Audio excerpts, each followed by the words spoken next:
Hi, I'm Fox 26 meteorologist Kris Kuyper, and our first week of March has turned out to be pretty dry, pretty warm, and our first weekend of March, similar, high temperatures in the 70s. Don't forget, daylight saving time begins early Sunday morning, 2 o'clock in the morning. We get spring forward, lose an hour of sleep, but we get those longer evenings, so the light is extending into the evening hours.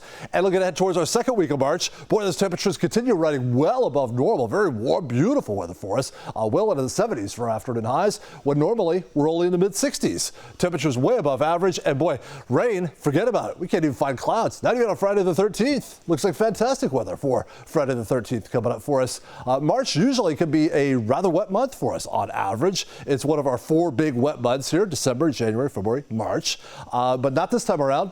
Boy, the first half, if not the first 2/3 of this March, looking pretty dry for us, which kind of continues the trend here of 2026. We started off the rain season so wet, and then once we flipped the calendar into 2026, boy, it just dried up there, didn't it? We had 32 days of dry weather for us here between January 8th and February 10th, right in the heart of our rainiest month of the year, which is January. That is our 6th longest dry spell in that 4-month window there that we really get all our rain. So again, it started off so wet, and then it's just kind of really it flipped the switch here as far as the rain goes. Now, for the rain season, we're still doing okay, thanks to that really wet start we had.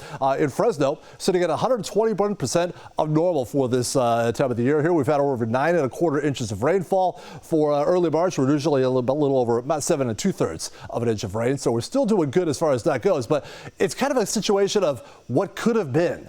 Because, boy, when we went into January 4th, the period here from October 1st through January 4th, what is that, 3 months there, October, November, December, we had 7 inches of rain in the rain bucket. We were double our average rainfall at that time. We were 201% of normal. And for that time frame, at January 4th, it was the 5th wettest start to a winter we had at least at Fresno Yosemite International Airport. The records go back there to 1948, I believe. Since then, well, we still had rain. Basically, that one big storm there in the middle of February. That's been about it. We had 2.23 inches of rain, basically out of that one storm system.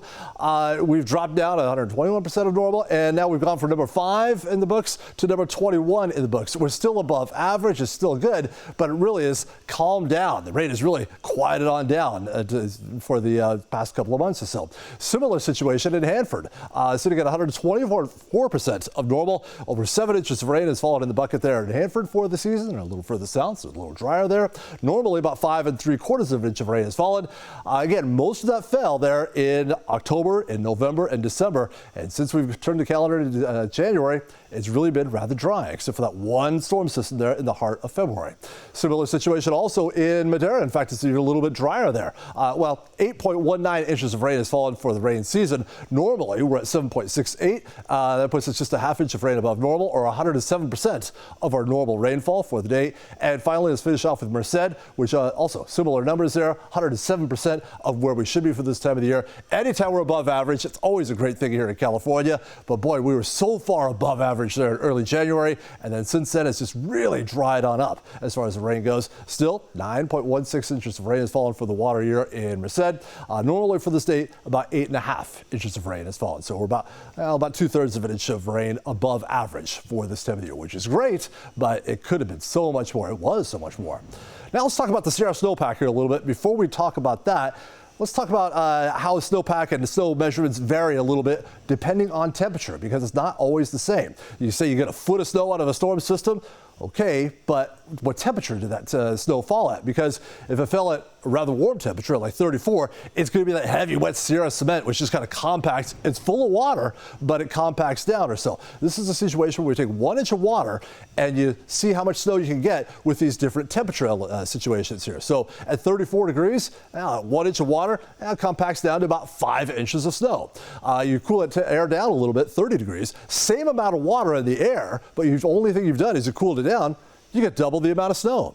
And then if you really cool the air down to 18 degrees or so, boy, that same 1 inch of water, it comes down to 20 inches of snow. So you can say, I got 2 feet of snow out there. If it was really dry, it was really cold, then it's going to be that light, fine, fluffy stuff you can sweep off the porch with the broom, but it melts away really quick when the sun gets out. And that's what we had happen here for us. We had that big snowstorm there in February where we had all kinds of snow in the mountains. And boy, Oakhurst and Mariposa got snow because it was a cold storm system. Yeah, it still had the same amount of water in it that one of those heavier storm systems might do. And so it really evaporated away and melted away rather quickly here in the past few weeks. So this is the way the Sierra Nevada snowpack looks here through early March.